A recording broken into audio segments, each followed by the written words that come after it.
నమస్తే welcome to reality check. ఆంధ్రప్రదేశ్లో red book రాజ్యాంగం అమలవుతోంది అంటూ ప్రతిపక్షాలు ఆరోపణ చేస్తున్నాయి. రెడ్ బుక్లో కొంతమంది అధికారుల పేర్లు రాశాను, అధికారంలోకి వచ్చిన తర్వాత వాళ్ళ సంగతి చూస్తాను అంటూ గతంలో టీడీపీ జాతీయ ప్రధాన కార్యదర్శిగా ఉన్న నారా లోకేష్ ఎన్నికలకు ముందు బహిరంగ సభల్లోనూ పాదయాత్రలోనూ చెప్పారు. ఆ మేరకు ఇప్పుడు ఆంధ్రప్రదేశ్లో దాదాపు 2 డజన్ల మంది సివిల్ సర్వెంట్లు, ఐఏఎస్లు, ఐపీఎస్లు వీఆర్కే పరిమితమయ్యారు. వీఆర్కి పరిమితమైన వాళ్ళంతా ప్రతిరోజు వచ్చి డీజీపీ కార్యాలయంలో ఉదయం నుంచి సాయంత్రం వరకు వెయిట్ చేసి వెళ్లాల్సిందేనంటూ 2 రోజుల క్రితం డీజీపీ ఆదేశాలు ఇచ్చారు. సో సివిల్ సర్వెంట్లను వాళ్ళ సర్వీసులను యూటిలైజ్ చేసుకోకుండా ఇలా కక్ష సాధించడం ఏంటి అనే చర్చ ఒక పక్క జరుగుతుంది. వీళ్ళంతా వైసీపీ ఐపీఎస్లుగా పనిచేశారు కాబట్టి ఈ తరహా చర్యలు తీసుకోవాల్సి వచ్చింది అంటూ అధికార పార్టీకి సంబంధించిన నేతలు చెప్తుంటే, వీళ్ళు మాత్రమే వైసీపీ ఐపీఎస్లు ఐఏఎస్లు అయితే మిగతా వారంతా టీడీపీ ఐఏఎస్లు, టీడీపీ ఐపీఎస్లు అనేది ప్రతిపక్షం వేస్తున్న ప్రశ్న. సో ప్రతిపక్షం అధికార పార్టీల విమర్శలను పక్కన పెడితే ఆంధ్రప్రదేశ్లో పరిస్థితులు ఏంటి, రెడ్ బుక్ రాజ్యాంగం అమలవుతుంది అంటూ జరుగుతున్న ప్రచారంలో వాస్తవం ఎంత, ఈ ఐపీఎస్లను పనికి దూరంగా వీఆర్లో పెట్టడాన్ని ఏ మేరకు ఎంతవరకు సమర్థించవచ్చు అనే అంశాలపైన మనతో మాట్లాడడానికి జై భీమ్ భారత్ పార్టీ వ్యవస్థాపక అధ్యక్షులు జడ శ్రవణ్ కుమార్ గారు లైవ్లో జాయిన్ అవుతున్నారు. శ్రవణ్ గారు నమస్తే, వెల్కమ్ టు ఈహా. గుడ్ ఈవినింగ్ అండి. సార్, ఆంధ్రప్రదేశ్లో పరిస్థితులు దాదాపు 2 నెలలు గడిచిపోయాయి. సో ఎలా అనిపిస్తోంది మీకు ఈ పర్టిక్యులర్ ఐపీఎస్లు ఐఏఎస్ల వ్యవహారంలో ప్రభుత్వం తీసుకుంటున్న నిర్ణయాలపైన మీ రియాక్షన్ ఏంటి? It is most unfortunate Narasimha Rao గారు. ఎందుకంటే మన రాజ్యాంగంలో 3 అంగాలు ఉన్నాయి: ఎగ్జిక్యూటివ్, జ్యుడిషియరీ, లెజిస్లేటివ్. లెజిస్లేటివ్ గా మంత్రులు, ముఖ్యమంత్రులు, ఎమ్మెల్యేలు వీళ్ళు ఏదైనా ఒక చట్టం తయారు చేస్తే చట్టాలని పాస్ చేసినటువంటి చట్టాలని అమలుపరిచేటువంటి బాధ్యత ఎగ్జిక్యూటివ్ మీద ఉంటుంది.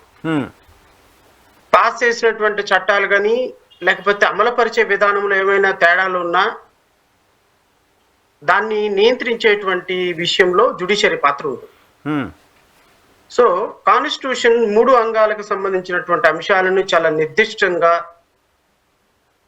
కోడీకరించినప్పుడు, కోడిఫై చేసినప్పుడు ఎవరైనా సరే పాలకులు అంటే ప్రజాప్రతినిధులు, మొన్న జగన్మోహన్ రెడ్డి కావచ్చు, ఇప్పుడు చంద్రబాబు నాయుడు కావచ్చు, లేకపోతే ఢిల్లీలో అరవింద్ కేజ్రీవాల్ కావచ్చు, ఇంకో చోట నవీన్ పట్నాయక్ కావచ్చు, మమతా బెనర్జీ కావచ్చు, లేకపోతే ఇటుపక్క రేవంత్ రెడ్డి కావచ్చు, ఎవరైనా సరే ఒక ముఖ్యమంత్రి తాలూకు నిర్ణయాలు తీసుకునేటువంటి అంశాలని ఎగ్జిక్యూటివ్ గా ఐపీఎస్లు, ఐఏఎస్లు, ప్రిన్సిపల్ సెక్రటరీలు, డీజీపీలు అమలుపరచడం మాత్రమే వాళ్ళ బాధ్యత.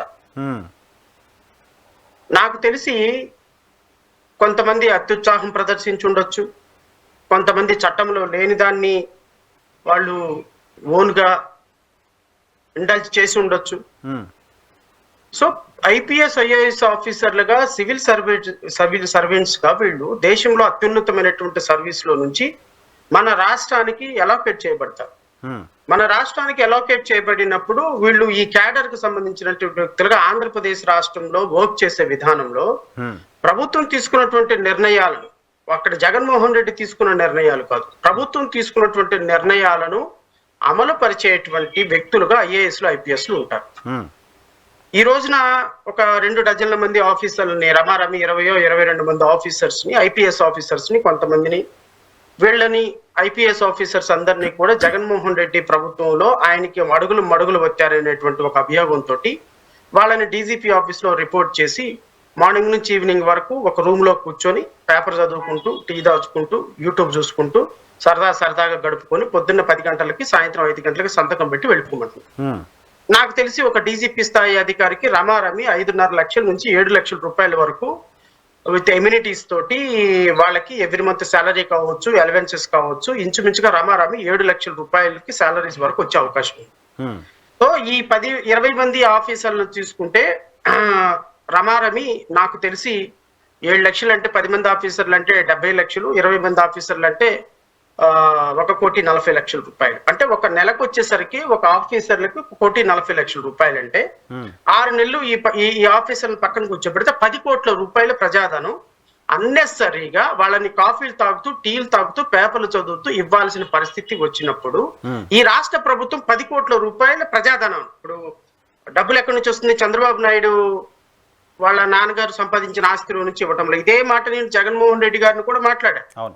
రాజశేఖర రెడ్డి దాంట్లో నుంచి డబ్బులు ఇవ్వటంలా, జగన్మోహన్ రెడ్డి దగ్గర నుంచి డబ్బులు ఇవ్వటంలా, లేకపోతే భారతి గారు తీసుకొచ్చిన కట్నంలో నుంచి ఎవరికి ఇవ్వటంలా ప్రజాధనాన్ని ప్రజలకు పంచుతున్నారు. సేమ్ వే చంద్రబాబు నాయుడు, నారా లోకేష్ కూడా ఈ 10 కోట్లు 20 కోట్ల రూపాయలని వీళ్ళని కూర్చోబెట్టి ఇచ్చేటువంటి జీతాలకి ఇది ప్రజాధనం.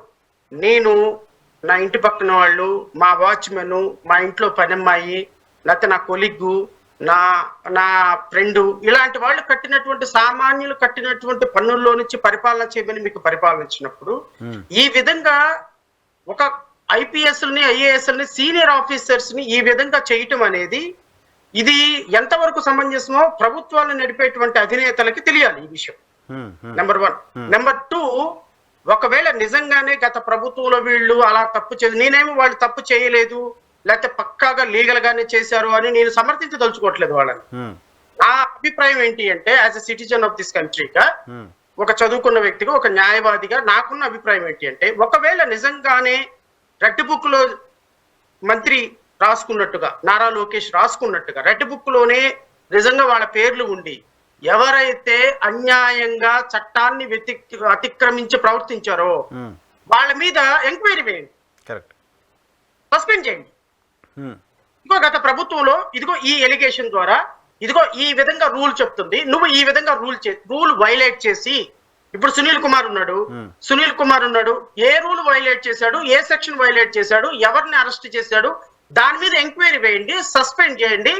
Just confine him for official, don't confine him, don't assign any official work, just ask him to get out from the institution. This is permissible. నువ్వు రేపొద్దున సీతారామాంజనేయులకు చేసుకుంటావా, లేకపోతే ఇంకొకరికి చేస్తావా, లేకపోతే లడ్డాక్ చేస్తావా, ఇంకొకరికి చేస్తావా, it doesn't matter at all, because you are head of the government and you have every right to take action against an employee. But నువ్వు ఎలిగేషన్ చేసేటప్పుడు నీ ఎలిగేషన్ కి స్పెసిఫికేషన్ ఉండాలి, చట్టం ప్రకారం చేయాలి. వాళ్ళని అవసరమైతే అరెస్ట్ చేసుకో, లేదు అంటే డిస్మిస్ చేయి, లేకపోతే సస్పెండ్ చేయి. What ever action you want to take in accordance with the law. But పొద్దున్న 10 గంటలకు డీజీపీ ఆఫీస్కి రండి, అందరు చేతులు కట్టుకొని నుంచోండి, పేపర్లు చదువుకోండి, టీలు తాకండి, సాయంత్రం 5 గంటలకు సంతకం పెట్టి వేసి వెళ్ళిపోండి అంటే ప్రజాధనాన్ని ఇది దుర్వినియోగపరచడం నెంబర్ 1. నెంబర్ 2, ఈ రాష్ట్రానికి ఏ ఐపీఎస్ ఆఫీసరు రేపొద్దున ఆప్ట్ చేసి రాడు. ఫర్ ఎగ్జాంపుల్, నేను ఇంకొక మాట కూడా చెప్పి ముగిస్తా. రేపొద్దున కర్ణాటక క్యాడర్ నుంచో తమిళనాడు క్యాడర్ నుంచో ఎప్పుడైనా ఆంధ్రప్రదేశ్ కి కనుక ఒకవేళ అలాట్ అయితే లంచాలు కట్టుకొని అవసరమైతే కాళ్లు పట్టుకొని అయినా సరే కేంద్ర హోం సెక్రటరీ దగ్గరికి వెళ్ళిపోయి మాకు ఆంధ్రప్రదేశ్ రాష్ట్రం వద్దు అనే దుస్థితికి ఆంధ్రప్రదేశ్ రాష్ట్రాన్ని తీసుకురావాలనుకుంటున్నారు ఉన్నటువంటి ప్రభుత్వం. ఇప్పుడు ఇప్పుడు ఇప్పుడు తెలుగుదేశం ప్రభుత్వంలో, ఎన్డీఏ కూటమి ప్రభుత్వంలో నాకు తెలిసి డీజీపీలు ఉన్నారు, ఇంటెలిజెన్స్ వాళ్ళు ఉన్నారు. ఎవడో రేపొద్దున పొంగనూరులో ఒకళ్ళ మీద దాడి చేస్తే వైసీపీ ఎంపీ మీద, మాజీ ఎంపీ మీద, వైసీపీ ఎంపీ మీద మీరు కేసు కట్టారు. ఎవరైతే తెలుగుదేశం పార్టీ కార్యాలయాల్లో ఎవరైతే ఇప్పుడు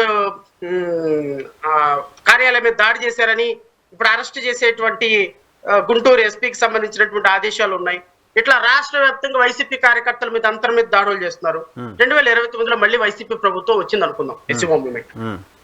ఈ 30 మంది 40 మంది ఐఏఎస్ ఆఫీసర్లు అందరినీ మళ్ళీ తీసుకొచ్చి డీజీపీ ఆఫీస్ లో రిపోర్ట్ చేయమంటారా? అంతేగా. ఈ 30 మంది 40 మంది ఆఫీసర్లు అందరికీ టీడీపీ ముద్ర వేసేసేసి వీళ్ళందరినీ కూడా అవుట్ ఆఫ్ డ్యూటీస్ పెట్టేద్దామా? రేపొద్దున ఈ రాష్ట్రానికి ఇంకా ఏ IPS officer, new IPS officer ఒక రాష్ట్రానికి రావాలి అంటే చాలా యాంగ్జైటీగా రావాలి. ఇక్కడికి రావడానికి ఆంధ్రప్రదేశ్ రాష్ట్రంలో మంచి పరిపాలన నేర్చుకుందాం. ఆంధ్రప్రదేశ్ రాష్ట్రంలో ఇక్కడికి వచ్చి అడ్మినిస్ట్రేటివ్ సర్వీస్ లో ఉన్న వాళ్ళకి, పోలీస్ సర్వీస్ లో ఉన్న వాళ్ళకి రాష్ట్రంలో నేర్చుకోవడానికి ఒక మంచి సహృదయ వాతావరణం ఉన్నటువంటి రాష్ట్రం. అక్కడ లా అండ్ ఆర్డర్ నేర్చుకోవాలి, అడ్మినిస్ట్రేషన్ నేర్చుకోవాలని ఉత్సాహవంతులైనటువంటి ఐపీఎస్ ఆఫీసర్లు, ఐఏఎస్ ఆఫీసర్లు ఈ రాష్ట్రాన్ని ఆప్ట్ చేసుకోవాల్సిన పరిస్థితుల్లో ఈ రాష్ట్రం నుంచి మేము పారిపోతాం మహాప్రభు అని మీ ఇద్దరు పిల్లి ఎలకలాగా కొట్టుకొని, ఒక ఆయనేమో ఐపీఎస్ ఆఫీసర్లందరినీ సస్పెండ్ చేసి 5 సంవత్సరాల లోపలికి రానియడు. ఇంకో ఆయనేమో 20 మందిని 30 మందిని తీసుకెళ్లి డీసీపీ ఆఫీసులో రిపోర్ట్ చేస్తాడు. రేపొద్దున 2024 తర్వాత 24 నుంచి 29 వరకు ఐపీఎస్ ఆఫీసర్ వివిధ క్యాడర్లో పనిచేసినటువంటి ఏ ఐపీఎస్ ఆఫీసరు ఐఏఎస్ ఆఫీసరు రేపొద్దున పోస్టింగ్ ఉంటుందని ఊహించుకోలేడు. ఏదైనా సంతకం పెట్టాలంటే భయం, ఏదైనా జీవో ఇష్యూ చేయాలంటే భయం. జీవో ఇష్యూ కడవమంటే కప్ప కోపం, విడవమంటే పాము కోపం అని. చేయకపోతే నువ్వు చేసుకుంటావు, చేస్తే రేపు జగన్మోహన్ రెడ్డి చేస్తే is this called administration? Narasimha Rao గారు, you tell me. Definitely no. This called administration? Definitely no. ఇటీవల చంద్రబాబు నాయుడు గారు ఒక కామెంట్ చేశారు. ఐఏఎస్ ఆంధ్రప్రదేశ్ నుంచి వచ్చిన ఐఏఎస్ అధికారులు అంటే చాలా పేరుండేది గతంలో, బట్ లాస్ట్ 5 yearsలో అటువంటి పరిస్థితి లేకుండా పోయారు. ఆంధ్రప్రదేశ్ ఐఏఎస్ అధికారులకు ఒక మచ్చ తీసుకొచ్చి పెట్టారు అని. సో ఇప్పుడు జరుగుతున్న పరిణామాలు ఆ మచ్చని చెడిపేసేలా ఉన్నాయా, ఆ మచ్చని ఇంకా పెద్దగా చేసేలా ఉన్నాయా? రెడ్ బుక్ రాజ్యాంగం, రెడ్ బుక్ అని చెప్పేసి ఎప్పుడైతే ఒక మాజీ మంత్రి, ఒక ముఖ్యమంత్రి కొడుకు రెడ్ బుక్ రాజ్యాంగం అని ఎలక్షన్ క్యాంపెయిన్ లో చూపించి, ఈ రెడ్ బుక్ రాజ్యాంగాన్ని నేను అమలు పరుస్తాను, చట్ట ప్రకారం ఎవరైతే పని చేయలేదో వాళ్ళందరినీ నేను చట్టాన్ని చూపిస్తానని చెప్పినటువంటి ఒక మాజీ మంత్రి, ఇప్పటి మంత్రి, రేపొద్దున ఇదే మంత్రి గారి పరిపాలనలో పనిచేసిన 5 సంవత్సరాల పరిపాలన పనిచేసినటువంటి ఐపీఎస్ ఐఏఎస్ ఆఫీసర్ని రేపొద్దున వైసీపీ వాళ్ళు ఒక ఎల్లో బుక్ ఒక గ్రీన్ బుక్ రాసుకొని, ఆ గ్రీన్ బుక్ లో వీళ్ళందరి పేర్లు పెట్టుకొని ఈ 5 సంవత్సరాలు ఈ గ్రీన్ బుక్ అని మేము పరిపాలిస్తున్నాము అంటే ఏ ఐపీఎస్ ఆఫీసర్ అయినా ఐఏఎస్ ఆఫీసర్ అయినా నిష్పక్షపాతంగా నిజాయితీగా పని చేసే అవకాశం ఉందా? మీరు చెప్పండి నాకు. డెఫినెట్గా నో. మనం దీన్ని అద్భుతమైన రాజ్యాంగం పాలిటిక్స్ అందామా? 164 సీట్లు ప్రభుత్వానికి ఇచ్చింది ఇందుకోసమేనా? 164 సీట్లు ఇచ్చి మీరు సూపర్ 6 అనేటువంటి ఒక కార్యక్రమాలు పెట్టి ఈ రాష్ట్రాన్ని 10 సంవత్సరాల నుంచి రాజధాని లేదని మీరే చెప్పారు. 10 సంవత్సరాల నుంచి ఈ రాష్ట్రానికి పెట్టుబడి రావట్లేదని మీరే చెప్పారు. ఈ రాష్ట్రానికి చెడ్డ పేరు వచ్చింది, రాజధాని లేని రాష్ట్రంగా ఇతర రాష్ట్రాల్లో మనం చులకన పోతున్నాం మీరే చెప్పారు. ఈ రాష్ట్రానికి సంబంధించి ఏ విధమైనటువంటి ఉపాధి అవకాశాలు లేక తరలిపోతున్నారని చెప్పారు. కంపెనీలు రావట్లేదు, పెట్టుబడులు రావట్లేదు అని చెప్పారు. మరి పెట్టుబడులు రానప్పుడు, కంపెనీలు రానప్పుడు, కేంద్ర ప్రభుత్వం మనకి రావాల్సిన నిధులు ఇవ్వనప్పుడు ఈ రాష్ట్రంలో జరిగేటువంటి ఇలాంటి మీరు గత 2.5 నెలల నుంచి చూసుకోండి, రాష్ట్రంలో కనీసం ఒక సహృదయ వాతావరణంలో పరిపాలన జరుగుతుందన్న ఇంప్రెషన్ ఇవ్వడానికి కూడా ప్రయత్నం చేయాలి కూటమి ప్రభుత్వం. కాదు, స్వతంత్రం వచ్చేసింది అంటున్నారు కదా. ఇప్పుడు స్వతంత్రం వచ్చింది, అంతకుముందు ఆ స్వాతంత్రాన్ని ఫీల్ అవ్వలేదు సామాన్యులు. ఇప్పుడు నిజమైన స్వాతంత్రం 5 ఏళ్ల తర్వాత వచ్చింది అనేది నిన్న చంద్రబాబు నాయుడు గారు మాట్లాడుతున్న మాట. స్వతంత్రం అంటే అది ఒక జాతి మొత్తానికి రావాలి నరసింహరావు గారు. స్వతంత్రం అంటే తెలుగుదేశం కార్యకర్తలకి స్వతంత్రం వస్తే దాని స్వతంత్రం అను. తెలుగుదేశం పార్టీ నాయకులకి దోచుకునే దానికి డబ్బులు అవకాశం దొరికితే దాని స్వతంత్రం అను. తెలుగుదేశం పార్టీ నాయకులను టార్గెట్ చేసిన పోలీస్ ఆఫీసర్లను అరెస్ట్ చేసి లోపలేసి వాళ్ళని చార్జ్ షీట్లు పెట్టి వాళ్ళని ఇబ్బంది పెడితే దాన్ని స్వతంత్రం అనం. స్వతంత్రం అంటే అన్ని వర్గాల ప్రజలకు రావడానికి స్వతంత్రం అంటాం. మన తెలుగుదేశం పార్టీ నారా లోకేష్ కను, చంద్రబాబు నాయుడుకి, పవన్ కళ్యాణ్కి, లేకపోతే ఇంకొకరికి స్వతంత్రం వస్తే అది స్వతంత్రం అని అంటే ఎట్లా? రాష్ట్రానికి నేను వ్యక్తిగతంగా మాట్లాడాలి, నేను ఓవర్ బ్రాడ్ కాన్సెప్ట్ లో మాట్లాడుతున్నా. రేపొద్దున ఇదే వైసీపీ మళ్ళీ అధికారంలోకి వచ్చిన తర్వాత వాళ్ళొక బ్లూ బుక్ పట్టుకొని వచ్చి, ఇదిగో ఈ బ్లూ బుక్ లో 20 మంది ఐపీఎస్ ఉన్నారు, 20 మంది ఐఏఎస్ ఆఫీసర్లు ఉన్నారు అంటే ఈ రాష్ట్రానికి ఏదైనా ఐఏఎస్ ఆఫీసర్ వచ్చి వర్క్ చేస్తాడా? No answer. అసలు ఈ రాష్ట్రం గురించి మిగతా రాష్ట్రాలు ఏమనుకుంటాయి? ఈ రాష్ట్రంలో ఈ 5 సంవత్సరాలు పనిచేసిన ఐపీఎస్ ఆఫీసర్లు, ఐఏఎస్ ఆఫీసర్లు మరలా 5 సంవత్సరాలు మనం ఏ కేసుల్లో లోపలికి వెళ్తామో తెలియదు, ఎక్కడ ఉంటామో తెలియదు, విఆర్ లో ఉంటామో లేదో తెలియదు, లేకపోతే సస్పెండ్ అయిపోతామో తెలియదు, టెర్మినేట్ అయిపోతామో లేదో తెలియదు, లేకపోతే జైలుకి వెళ్తామో లేదో తెలియని ఒక అభద్రతా భావంతో ఉంటే, ఆ అభద్రతా భావంతో ఉన్న వాతావరణాన్ని రేపు మనం ఎలా జస్టిఫై చేస్తామంటున్నా నేను. కరెక్ట్. సో నేను అనేది వైసీపీ కరెక్ట్ చేసిందని నేను అనటంలా నరసింహరావు గారు, లేకపోతే తెలుగుదేశం తప్పు చేస్తుందని నేను అనటంలా. నేను అంటున్నాను, ఒక administration highest authority IPS officer అంటే, ఒక ఇండియన్ పోలీస్ సర్వీసర్ అంటే మీరు నేను తలకిందులుగా తపస్సు చేసినా రాదు. నేను 5 సార్లు రాశా, కనీసం ప్రిలిమ్స్ పాస్ అవ్వలేకపోయాను నేను ఐపీఎస్ సివిల్స్ లో. ప్రిలిమ్స్ అవ్వాల, ఎంత కష్టపడి చదివినా మనం జడ్జిని అవ్వగలిగాను కానీ ఐఏఎస్ ఆఫీసర్ అవ్వలేకపోయాను కదా. సివిల్స్ రాసే వాళ్ళ అంటే ఒక హైయెస్ట్ సర్వీసు, దేశంలో ఉన్న హైయెస్ట్ సర్వీసు ఈ రోజు రాష్ట్రంలో ఒక చీప్ గా ఒక అటెండర్ కంటే కూడా జాబ్ సెక్యూరిటీ లేని విధానంతో మన రాష్ట్రంలో ఉంటుంది అంటే ఇది ఏ విధమైనటువంటి అడ్మినిస్ట్రేషన్ కి దీన్ని మనం అభివర్ణించాలి? మీరు ఆలోచించండి ఒకసారి. కరెక్ట్. ఒక మాట చెప్పండి శ్రవణ్ గారు. ఇప్పుడు ఈ వీళ్ళందరిపైన గతంలో తెలుగుదేశం పార్టీ ప్రతిపక్షంలో ఉన్న సందర్భంగా ఆరోపణలు చేసింది, ఇక వీళ్ళు ఇలా ప్రభుత్వానికి అడుగులకు మడుగులు వస్తున్నారు, లేకపోతే వైసీపీ కార్యకర్తలా పనిచేస్తున్నారు అని. సో వాళ్ళు ఎక్కడ నిబంధనలకు వ్యతిరేకంగా పనిచేశారు అనేది ఐడెంటిఫై చేసి దాంట్లో ఫిక్స్ చేయడంలో ఫెయిల్ అవుతున్నారా, లేకపోతే ఆ టైంలో వాళ్ళు చేసింది రాజకీయ విమర్శలు మాత్రమేనా, వీళ్ళు చట్ట ప్రకారమే వ్యవహరించారా? ఎందుకు అలా చేసి వాళ్ళని ఫిక్స్ చేయలేకపోతున్నారు? కేవలం కక్ష తీర్చుకునే ధోరణిలో మాత్రమే ప్రభుత్వం వ్యవహరిస్తుంది ఇలాంటి ఇంప్రెషన్ కలుగుతుంది కదా వీఆర్లో పెట్టడం అంటే. నేను అనుకోవటం ఏంటి అంటే వీళ్ళని ఫిక్స్ చేయటానికి గ్రౌండ్ వర్క్ చాలా సీరియస్ గా జరుగుతుంది. అయితే వీళ్ళని ఇక్కడ రిపోర్ట్ చేయమని డీజీపీ ఆఫీస్ లో రిపోర్ట్ చేయమని అనేది ఎందుకు అంటే వీళ్ళ మీద గ్రౌండ్ వర్క్ ను ప్రిపేర్ చేస్తూ వీళ్ళని ఏ విధంగా టార్గెట్ చేయాలి అనే దాని మీద ఒక సీరియస్ ఒక section of people are working underground లో. అండర్ గ్రౌండ్ లో నేను అనుకోవటం it is only a beginning. ఇప్పుడు ఈ గత ప్రభుత్వంలో ఎస్పీగా పనిచేసిన, ఐజీగా పనిచేసిన, డీజీపీగా పనిచేసిన ఏ ఒక్కరిని వదిలే ప్రసక్తి లేదు కూటమి ప్రభుత్వం. నాకు తెలిసి వీళ్ళకి హ్యూమిలియేషన్ తో స్టార్ట్ అయినటువంటి ఈ పనిష్మెంట్ ఇది ఎక్కడ దాకా వెళ్తుంది అంటే టెర్మినేషన్ కి వెళ్లే, అంటే డిస్మిస్ ఫ్రమ్ సర్వీసెస్ కూడా వెళ్లే పరిస్థితికి తీసుకొస్తారు వీళ్ళందరి మీద. ఆ విధమైనటువంటి ఒక గ్రౌండ్ వర్క్ ప్రిపరేషన్ జరుగుతాను. ఎవిడెన్స్ కలెక్షన్ లో ఉన్నారు. దీన్ని ఏ విధంగా ఫిక్స్ చేయాలి, వీళ్ళందరినీ ఏ విధంగా ఫిక్స్ చేయాలి అనే దాని మీద చాలా సీరియస్ గా ఆలోచన చేస్తున్నారు. ఇది ఇంతటితో అయిపోతుందని నేనైతే అనుకోవటంలా. To the best of my knowledge, నాకున్న ప్రాథమికమైన సమాచారం వరకు ఇది ఒక సీరియస్ భవిష్యత్తులో రిప్లికేషన్స్ గా దారితీస్తుంది. వన్ బై వన్ ని టార్గెట్ చేసుకుంటూ సీరియస్ గా వెళ్తారు ఎవిడెన్స్ కలెక్షన్ లో. ఎందుకంటే గత ప్రభుత్వంలో లాగే ఊరికే ఒక ఇమ్మెచ్యూర్డ్ గా ఒక ఎలిగేషన్ స్టార్ట్ చేసి మూతి పగలగొట్టుకోరు వీళ్ళు. నాకు తెలిసి కుటుంబ ప్రభుత్వం చాలా సిస్టమాటిక్ గా ఎవిడెన్స్ గ్యాదర్ చేసే విషయంలో కానీ, లీగల్ ఒపీనియన్స్ గ్యాదర్ చేసే విషయంలో కానీ, హ్యూమిలియేషన్ చేసే విషయంలో కానీ, లేకపోతే వీళ్ళని టార్గెట్ చేసే విషయంలో కానీ చాలా పగడ్బందీగా చాలా సిస్టమాటిక్ గా వెళ్లే అవకాశం ఉంది అని అయితే నేను భావిస్తున్నాను. ఓకే. సో అదే జరిగితే డిస్మిసల్ ఫ్రమ్ ద సర్వీస్ అంటే ఒక 2 పదుల సంఖ్యలో ఉన్న బ్యూరోక్రాట్స్ మొత్తం సర్వీసుల నుంచి బయటకు వెళ్ళిపోవాల్సిన పరిస్థితి దేశవ్యాప్తంగా పెద్ద సంచలనం అవుతుందేమో. అవుతుంది. ఇప్పుడు దేశవ్యాప్తంగా సంచలనం కాలేదా? అయిందిగా. ఒక ఐపీఎస్ ఆఫీసర్ తీసుకొచ్చి రఘురామకృష్ణరాజు గారిని కొట్టిన సందర్భంలో ఒక ముఖ్యమంత్రికి వీడియో కెమెరా చూపించారు అని ముఖ్యమంత్రి మీద 307 కట్టిన ఇన్సిడెంట్ మన రాష్ట్రంలో జరిగినప్పుడు నాకు తెలిసి ఏ రాష్ట్రంలో అది జరగలా ఇప్పటి వరకు.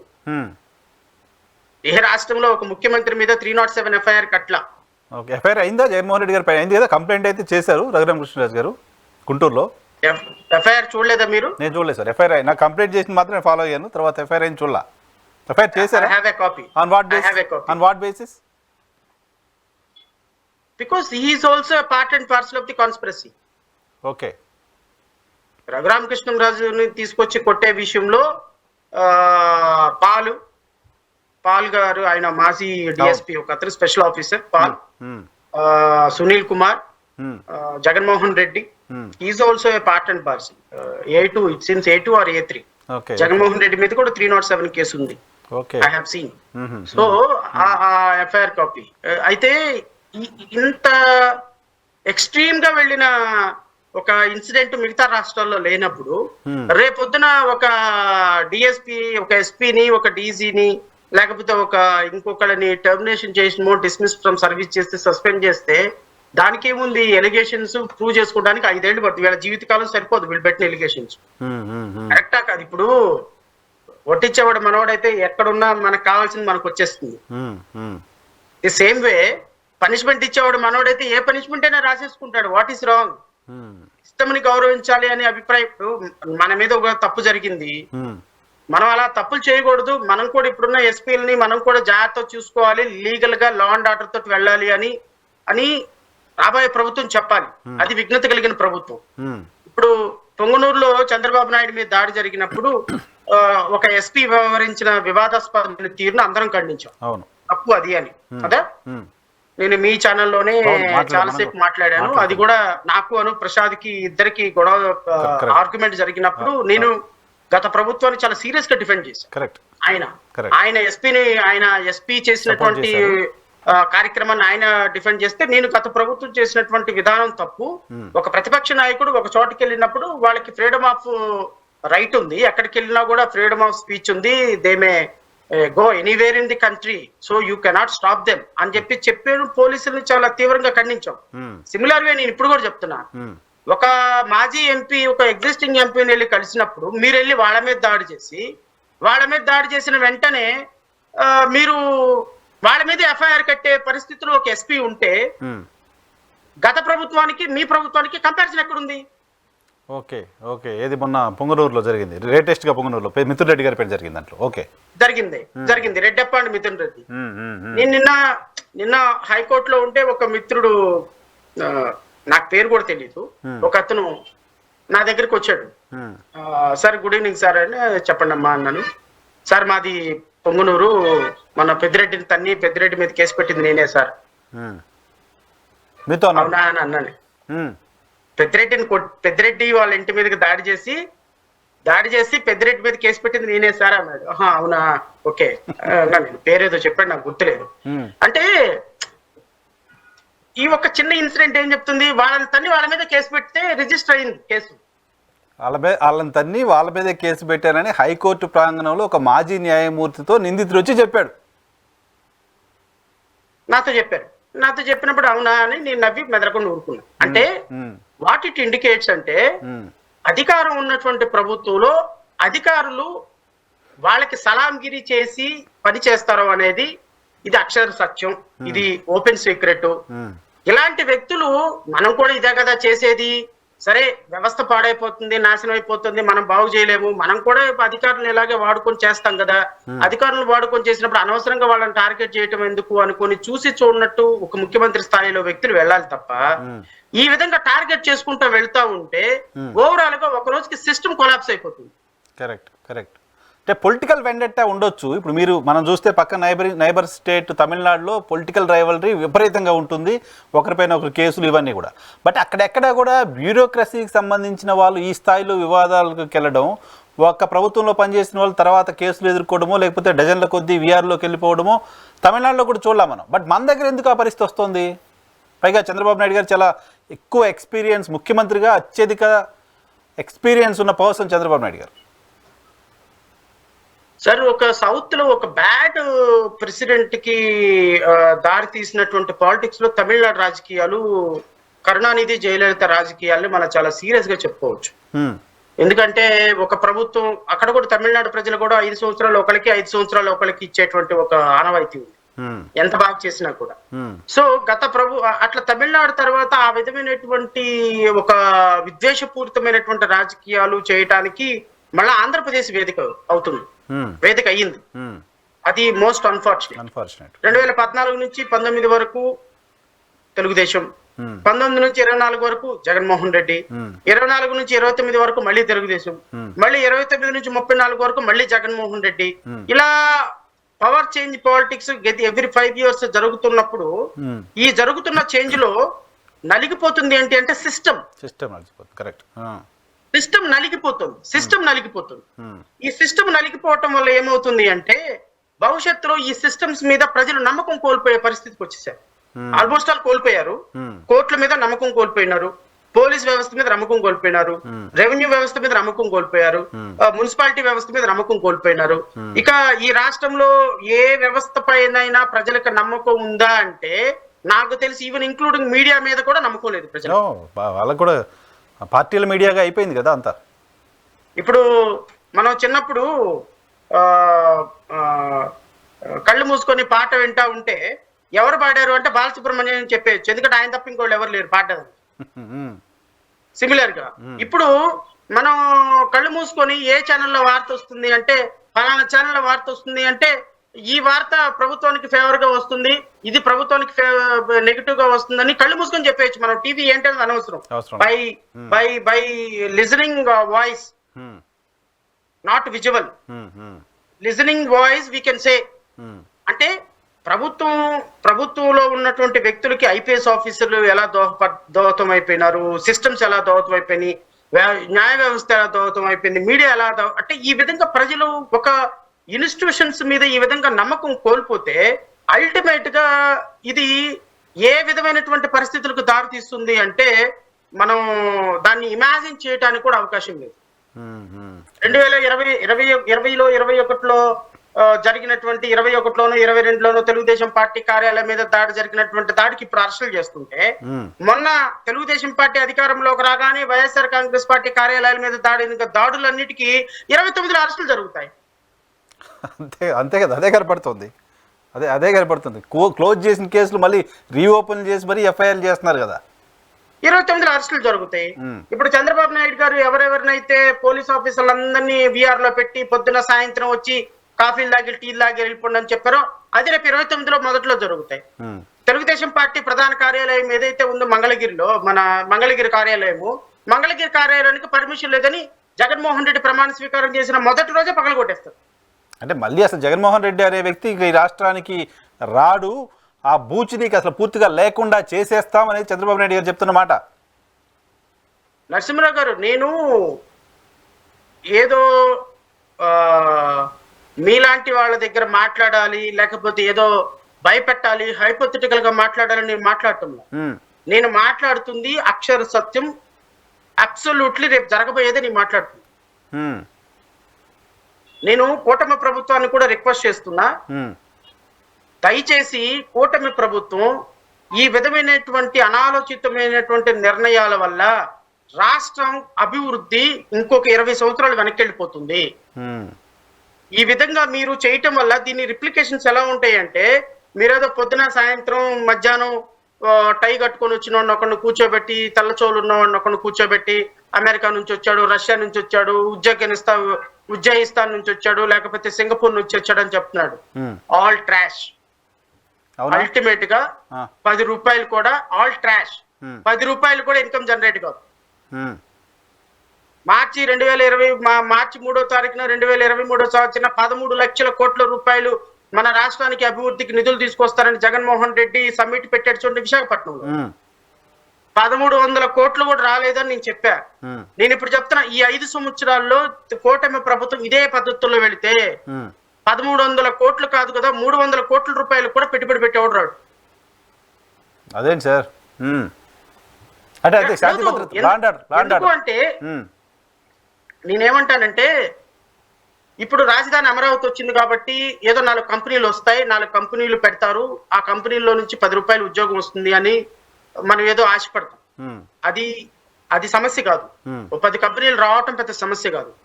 కంపెనీల ద్వారా వచ్చినటువంటి ఇన్కమ్ రీజనరేట్ అయ్యి అది ప్రజల దగ్గర పవర్ పర్చేసింగ్ కెపాసిటీ పెంచేదిగా ఉండాలి.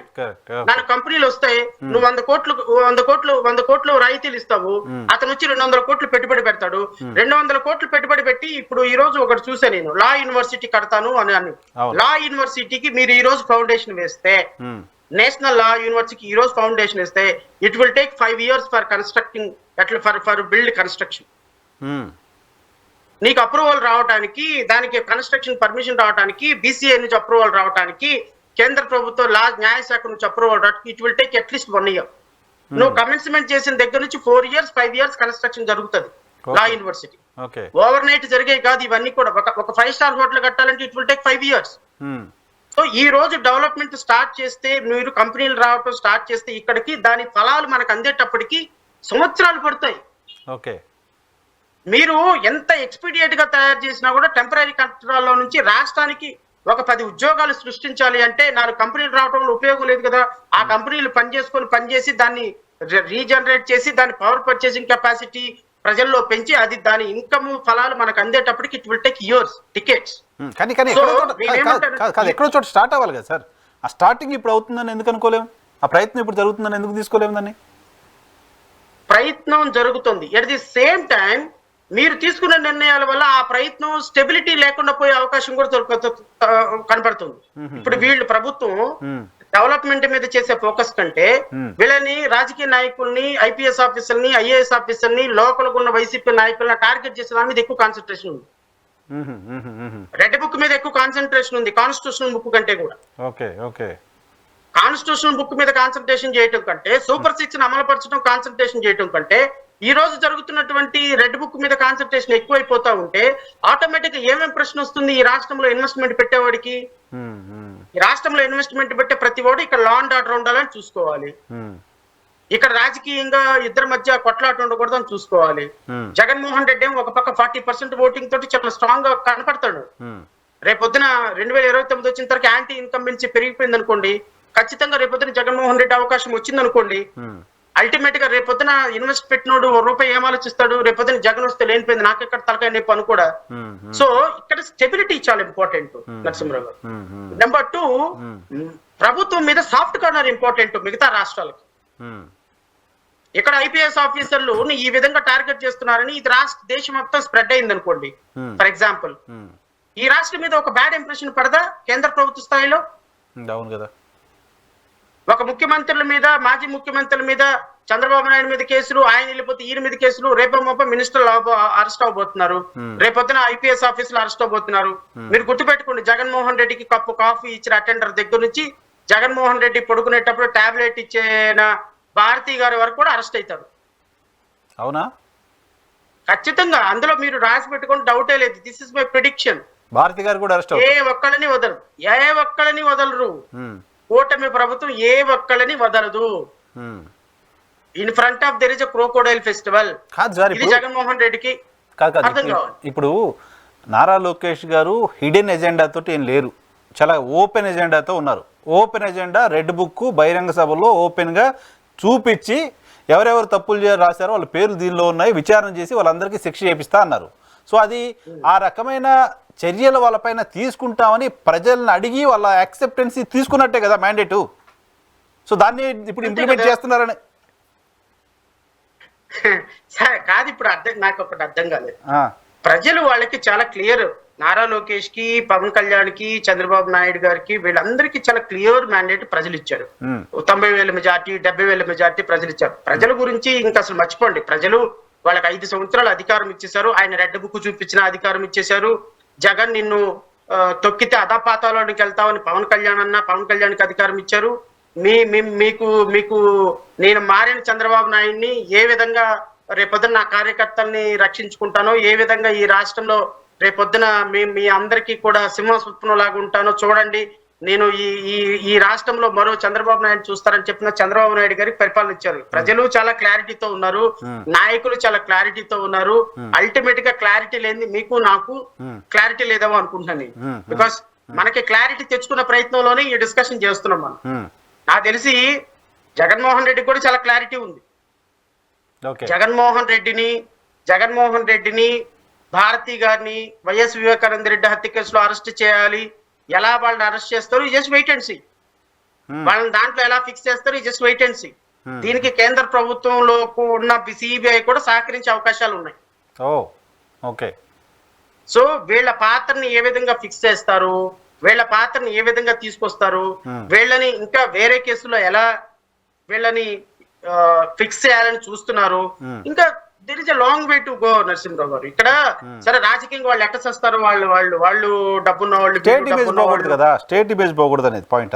అది సో ఓవరాల్ గా వీళ్ళు రాజకీయంగా ఎలా చేసుకుంటారో ఏంటో అనేది నేను I'm not bother about that. But ultimate గా నేను ఏమనుకుంటాను అంటే, ఒక సామాన్యుడు 2021లో తెలుగుదేశం పార్టీ కార్యాలయం మీద జరిగిన దాడికి 2024లో అరెస్ట్ అయింది అంటే, సో వాడికి ఈ ఫేమస్ కేసెస్ వల్ల, ఈ హై ప్రొఫైల్ కేసెస్ వల్ల ఏమేం ప్రశ్న వస్తుంది అంటే, అధికారం మారితే కేసులు రిజిస్టర్ అవుతాయి. అధికారం మారితే మనుషులు ఎలాంటి వాడినైనా అరెస్ట్ చేయొచ్చు. అధికారం ఉంటేనే పోలీస్ వ్యవస్థ మనకు అణిగిమణిగి ఉంటుంది. అధికారం ఉంటేనే మున్సిపల్ కమిషనర్ మన ఇల్లు పర్మిషన్ ఉందా లేదా చూస్తాడు. అధికారం లేకపోతేనే మన ఇల్లు పడగొడతారు. మనం అధికారం ఉంటే మున్సిపల్ కమిషనర్ రాడు, వాటర్ ట్యాక్స్ వాడు రాడు, ఇంటి ముందు ఎంక్రోచ్ చేసిన వాడు రాడు, లేకపోతే మనం ఎవరిని మర్డర్ చేసినా రాడు, ఎవరిని రేప్ చేసినా రాడు. సో అధికారం అనేది మన దగ్గర ఉంటే, అధికార పార్టీ నాయకులు అండదండలు మనకుంటే మనం ఏం చేసినా నడిచిపోతుంది. ఏ వ్యవస్థ కూడా మనల్ని ఏ విధంగానూ ఏం మాట్లాడదు అనేటువంటి ఒక ఇంప్రెషన్ లోకి కామన్ మ్యాన్ వచ్చేసాడు అంటే ఇంకా అది వ్యవస్థ అనిపించుకోదు.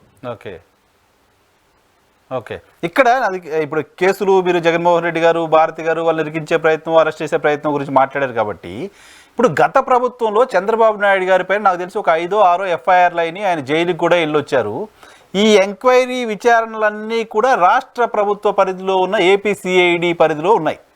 ఇప్పుడు ఏపీసీఐడికి యజమాని ఎవరు అంటే చంద్రబాబు నాయుడు గారు. సో ఆయన ఆ కేసుల్లో నిందితుడు కూడా. ఇప్పుడు ఆ కేసుల పరిస్థితి ఏంటి? ఏ కేసులు నరసింహరావు గారు? చంద్రబాబు నాయుడు గారి పైన స్కిల్ డెవలప్మెంట్ కేసు కావచ్చు, ఇన్నర్ రింగ్ రోడ్ కేసు కావచ్చు, ఫైబర్ నెట్ కేసు కావచ్చు. సరే, పొంగనూరు కేసు అంటే వేరే. ఇప్పుడు మీరు ఈరోజు జడా శ్రవణ్ కుమార్ తో 4 o'clock కి ఒక ఇంటర్వ్యూ కావాలని మీ అసిస్టెంట్ కి చెప్పారు సార్. మీ అసిస్టెంట్ జడా శ్రవణ్ కుమార్ కి కాల్ చేసి, సార్ 4 o'clock కి నరసింహరావు గారు మీకు ఇంటర్వ్యూ ఉందన్నారు, ఒకసారి మీరు పార్టిసిపేట్ చేయాలన్నారు. I said okay. మీరు 4 o'clock కి శ్రవణ్ కుమార్ ని కాదు సుబ్బారావుని పెడదాం అన్నారు. మీ అసిస్టెంట్ వద్దొద్దు శ్రవణ్ కుమార్ని పెడదాం అంటారా? అంటే కదా అండగా నరసింహరావు గారు ఏం చెబితే ఎవరిని పెట్టమంటే ఆయన పెడతాడు. చంద్రబాబు నాయుడు ఏ ఎఫ్ఐఆర్ రాయమంటే, ఏ ఛార్జ్ షీట్ ఫైల్ చేయమంటే ఆ ఫైల్ చేస్తారు. Is there any confusion on this? CID ఏం చేస్తుంది? చంద్రబాబు నాయుడు ఏం చెప్తే అది చేస్తుంది. నారా లోకేష్ ఏం చెప్తే అది చెప్తుంది. ఇప్పుడు నిన్న రోజానను జోగి రమేష్ ని వాళ్ళ అబ్బాయిని అరెస్ట్ చేయమంటే చేశారు. ఈ సేల్ డీడ్ ఎప్పుడు జరిగింది? జగన్మోహన్ రెడ్డి హయాంలో జరిగింది. జగన్మోహన్ రెడ్డి హయాంలో ఇది అసలు ఒక క్రైమ్ అని మనకి ఎవరికైనా తెలుసా? తెలీదు కదా. ఇప్పుడు ఈ రోజు జరిగినటువంటి టీచర్ల బదిలీలో, లేకపోతే 350 కోట్లు 400 కోట్లు నారా లోకేష్ ఫీజులు కొంత బడ్జెట్ రిలీజ్ చేశాడు. ఈ బడ్జెట్ రిలీజ్ చేసే దాంట్లో 100 కోట్ల రూపాయల స్కామ్ జరిగిందని 2029లో తెలుస్తుంది. అవునా? ఏది జస్ట్ ఎగ్జాంపుల్ కోసం చెప్తున్నారా? ఏమనుందా? అట్లాంటిది ఏం లేదు. నేను జస్ట్ ఎగ్జాంపుల్ కోసం అంటే ఒక సిస్టమ్ లో ఇప్పుడు రేపు సిబిఐ కేసులు, సిఐడి కేసులు ఏమవుతాయి అని చెప్పడానికి చెప్తున్నాను. ఈ సిఐడి కేసుల్లో చంద్రబాబు నాయుడు గారు ఏం రాయమంటే అదే రాస్తుంది సిఐడి. సో ఈ స్కిల్ కుంభకోణం కేసు కావచ్చు, లేకపోతే ఇన్నర్ రింగ్ రోడ్ కేసు కావచ్చు, ఇవన్నీ కూడా రేపొద్దున పేక మెడల్ లాగా తేలిపోయే కేసులు. దీంట్లో ఏం సబ్స్టాన్స్ ఉండదు. సో అందుకనే నేను కూటమి ప్రభుత్వాన్ని కూడా ఏం డిమాండ్ చేస్తున్నాను అంటే, ఇప్పుడు మీరు ముద్దాయిలుగా ఉన్నటువంటి కేసుల్లో మీరు ప్రభుత్వ అధినేతగా ఉండి చేయించుకోవటం అనేది మొరాలిటీ కాదు. So you just transfer these cases to CBI. Okay. ఒకవేళ రేపొద్దున సిబిఐ వాళ్ళు దీంట్లో ఏదైనా కరెక్ట్ ఉంది, జెన్యూనిటీ ఉంది కేసెస్, ఇప్పటికీ కూడా I'm not believing that he's an accused or he did something. Chandrababu Naidu గారు దాంట్లో ఏదో చేశారని నేను ఎప్పుడు కూడా ఫీల్ అవుతాను. సో కానీ మనం ఫీల్ అవ్వకపోయినా no one to be a judge for his own cause కదా. కరెక్ట్. సో ఎవరు కూడా తన కాజ్ కి తను జడ్జ్ కాకూడదు as per the legal principle. So నేను కూటమి ప్రభుత్వానికి కూడా డిమాండ్ చేసేది ఏంటి అంటే, మీరు ఇమ్మీడియట్ గా ఈ కేసుని వాలంటీర్ గా ట్రాన్స్ఫర్ చేయండి సిబిఐకి. సిబిఐ రేపు పొద్దున మీ మీద ఎక్యుజేషన్ ఉంది అంటే ప్రొసీడ్ అవుతుంది, అదర్వైజ్ క్లోజ్ చేసింది అనుకో, నాకేం సంబంధం అయ్యా, సిబిఐ క్లోజ్ చేసింది. ఎందుకంటే సిబిఐ కూడా ఇప్పుడు బీజేపీ జేబు సంస్థ కాబట్టి సిబిఐ బీజేపీ ఏం చెప్తే అది చేస్తుంది. దానికేం నీ నాట్ వరీ. సో ఇక్కడ మీరు యజమాని, అక్కడ వాళ్ళ యజమాని. సో కాబట్టి యజమానులకి ఏం కాదు కాబట్టి ఇబ్బంది ఏం లేదు. సో యజమానులకు ఉన్నంత వరకు ఏం కాదు. కానీ ఈ సిబిఐ ఈ స్కిల్ కుంభకోణం కేసులు, ఈ కేసెస్ ని ఆంధ్రప్రదేశ్ రాష్ట్ర ప్రభుత్వం ఆధీనంలో పనిచేసే సిఐడి అనేది ఇన్వెస్టిగేషన్ చేయటం మంచిది కాదు. దీన్ని వీలైనంత తొందరలో సిబిఐకి ట్రాన్స్ఫర్ చేసుకుంటే మంచిది. ఒకవేళ వాళ్ళు చేయకపోతే న్యాయస్థానాల ద్వారా చేయించే న్యాయస్థానాలని మేము అప్రోచ్ అవుతాం. ఖచ్చితంగా ఇది సిబిఐ చేయాల్సిన కేసు, సో ఈ రాష్ట్ర ప్రభుత్వ పరిధిలో చేసుకోవటానికి లేదని మేము కూడా న్యాయస్థానాలను అప్రోచ్ అవుతాం. So court will decide. సరే శ్రవణ్ గారు, ఎక్కడైనా ఉందా ఈ తరహా పరిస్థితి? ఇంతకుముందు ఎప్పుడైనా దేశంలో ఎక్కడైనా చూసామా? ఆ రాష్ట్ర సిఐడి పరిధిలో కేసులు ఎదుర్కొంటున్న వ్యక్తి ముఖ్యమంత్రిగా ఉండడం, ఆ తర్వాత కేసులకు సంబంధించిన ప్రొసీజర్ జరగడం అనేది ఎక్కడన్నా జరిగిందా ఇంతకుముందు? చాలా కేసెస్ జరిగినాయి నరసింహరావు గారు. ఇక్కడ కాదు, ఉత్తరప్రదేశ్ లో చౌహాన్ కేసెస్ ఇది ల్యాండ్ మార్క్ జడ్జిమెంట్. నాకు తెలిసి చౌహాన్ ముఖ్యమంత్రిగా ఉన్నప్పుడు వాళ్ళ అబ్బాయి మీద 302 కేసు జరిగినప్పుడు, I think Madhya Pradesh Uttar Pradesh, I'm not sure, ఈ రేప్ కేసులు కరప్షన్ కేసెస్ జరిగినప్పుడు వీళ్ళు ప్రతిపక్ష నాయకుడిగా ఉన్నప్పుడు కరప్షన్ కేసు పెట్టారు. వీళ్ళు ప్రభుత్వంలోకి రాగానే ఆ కేసుని విత్డ్రా చేసుకున్నారు. సో విత్డ్రా చేసుకున్న సందర్భంలో అది it was carry to high court, thereafter it was carry to supreme court. Supreme court చెప్పింది విత్డ్రాల్ చేసుకోవటం అనేది ఇట్స్ నాట్ యాక్సెప్టబుల్.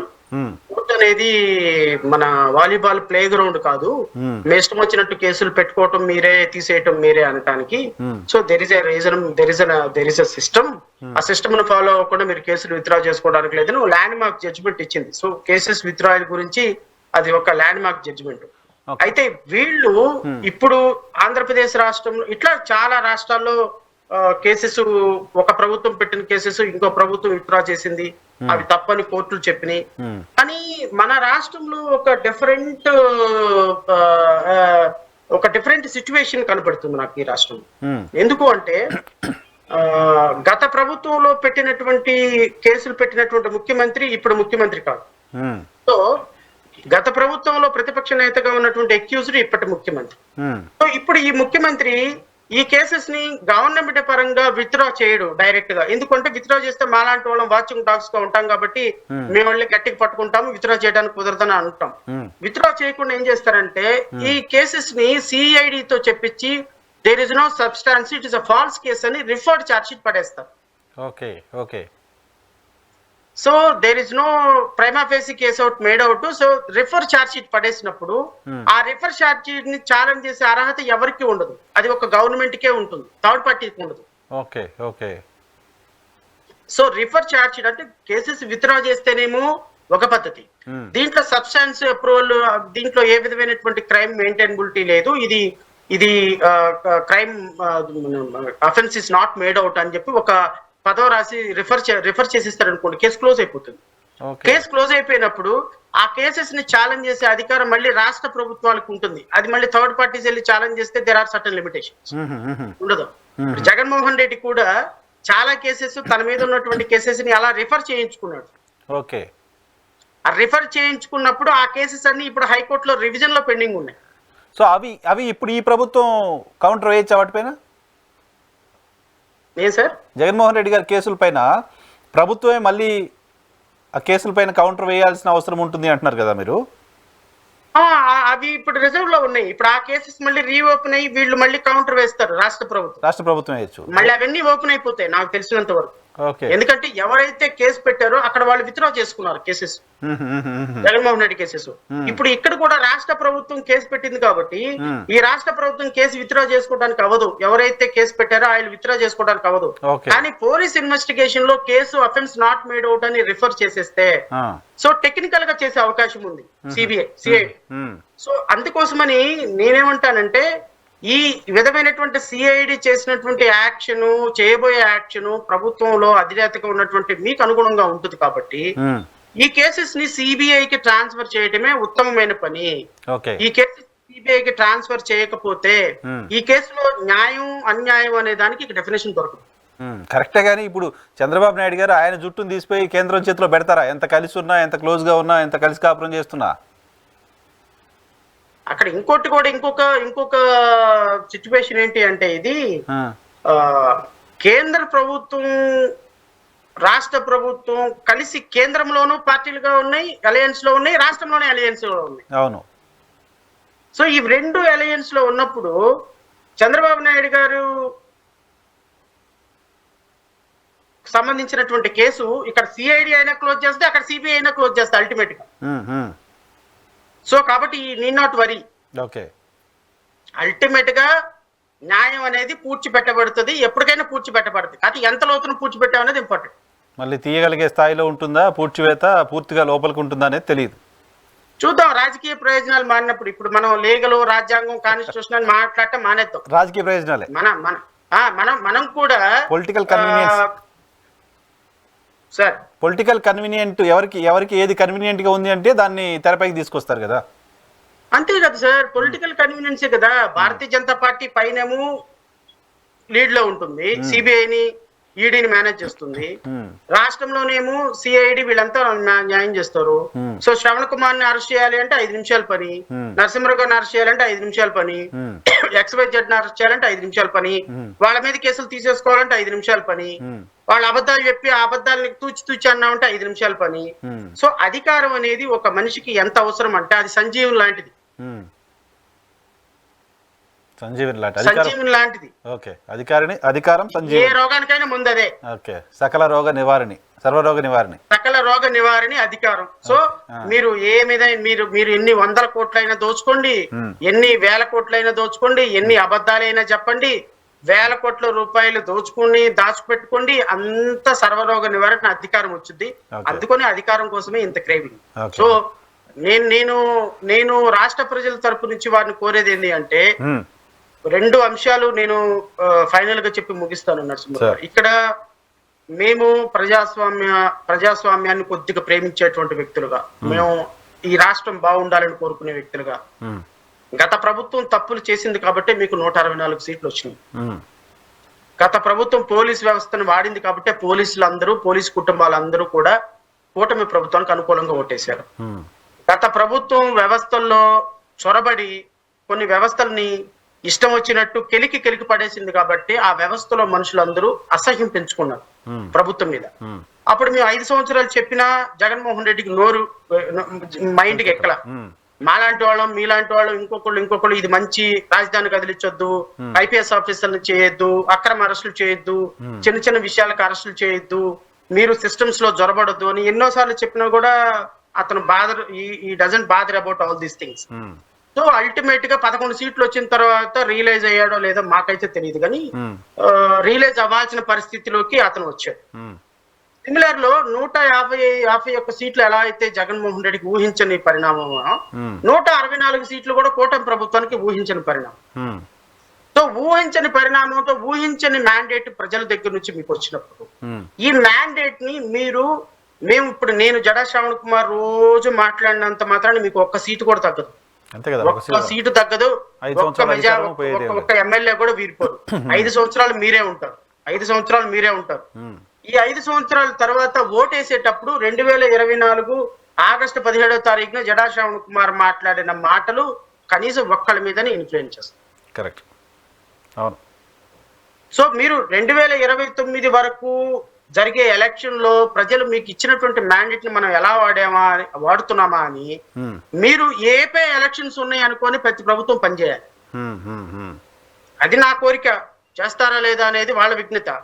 ఇప్పుడు IPS ఆఫీసర్లని, IAS ఆఫీసర్లని, DSPలని, SIలని, దళితుల్ని, SCలని, అదని ఇదని ఈ విధంగా మీరు తెలుగుదేశం వాళ్ళని, వైసీపీ వాళ్ళని ఇలా ఈ విధంగా మీరు డిస్క్రిమినేట్ చేసుకుంటా వెళ్ళటం వల్ల మీరు ప్రజలకు ఇచ్చినటువంటి వాగ్దానాలు నెరవేర్చకుండా, ప్రజలకు ఇచ్చిన సూపర్ 6లు ఎలా అమలు పరచాలో అర్థం చేసుకోకుండా, కేంద్ర ప్రభుత్వం నుంచి నిధులు తీసుకొచ్చి రాష్ట్రాన్ని ఎలా డెవలప్ చేయాలో కాన్సన్ట్రేట్ చేయకుండా, ఈ రాష్ట్రానికి ప్రత్యేక హోదా దగ్గర నుంచి, ఈ రాష్ట్రానికి స్టీల్ ప్లాంట్ దగ్గర నుంచి రాష్ట్రం నాశనం అయిపోతుంటే, రాష్ట్రానికి రూపాయి నిధులు రాకపోతుంటే కేంద్ర ప్రభుత్వం దగ్గర ఫైట్ చేసి కేంద్ర ప్రభుత్వాన్ని వాటిని మన రాష్ట్రానికి డబ్బులు తీసుకొచ్చుకునే విధంగా ప్రయత్నం చేయాల్సినటువంటి ఇలాంటి పరిస్థితుల్లో రాజధాని నిర్మాణం చేసి 10 మందికి ఉపాధి కల్పించి లక్షల మంది ప్రజలు మన కుర్రవాళ్ళు అవుట్ స్టేట్స్ లో వెళ్ళిపోయి బానిస బ్రతుకులు బతుకుతుంటే వాళ్ళందరినీ తీసుకురావాలని ఆలోచించారండి. ఇలాంటి పరిస్థితుల్లో రెడ్ బుక్ ఒకటి చూపించి రోజుకి 10 మందిని 5గురిని అరెస్ట్ చేసి ఎమ్మెల్యేలను అరెస్ట్ చేస్తాం, IPSలను అరెస్ట్ చేస్తాం, IASలను అరెస్ట్ చేస్తాం, లోపలేస్తాం, కొడతాం, చంపుతాం అనే పరిపాలన చేయటం అనేది విఘ్నత కాదు. కరెక్ట్. ఇప్పుడైతే మాత్రం అది ఒక్కటే చెప్పగలుగుతున్నాను. చివరిగా ఒక వర్డ్ చెప్పండి. కూటమి అధికారంలోకి వచ్చిన తర్వాత ఓ 60 సార్లు ఇప్పటికీ పవన్ కళ్యాణ్ గారు ప్రకటన చేశారు, రాజకీయంగా కక్ష సాధింపులు ఉండవు, శత్రుత్వాలు ఉండవు, మేము లా అండ్ ఆర్డర్ని పర్ఫెక్ట్గా మెయింటైన్ చేస్తామని చెప్తూ వచ్చారు. మరి ఈ మొత్తం జరుగుతున్న పరిణామాలపైన IPSలకు సంబంధించిన అంశంపైన కూడా పవన్ కళ్యాణ్ గారు ఎందుకు రెస్పాండ్ అవ్వట్లేదని చెప్పి మీరు అనుకుంటున్నారు? ఏ విషయం మీద రెస్పాండ్ అయ్యారో చెప్పండి. పవన్ కళ్యాణ్ ఏ విషయం మీద రెస్పాండ్ అయ్యారు? ఆయన ఏ విషయం మీద రెస్పాండ్ కాదు.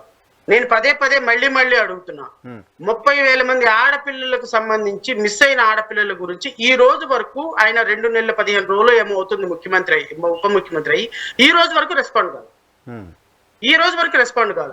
అతను బాధ్యత ఏంటి ఈ విషయంలో అర్థం కావటం లేదా?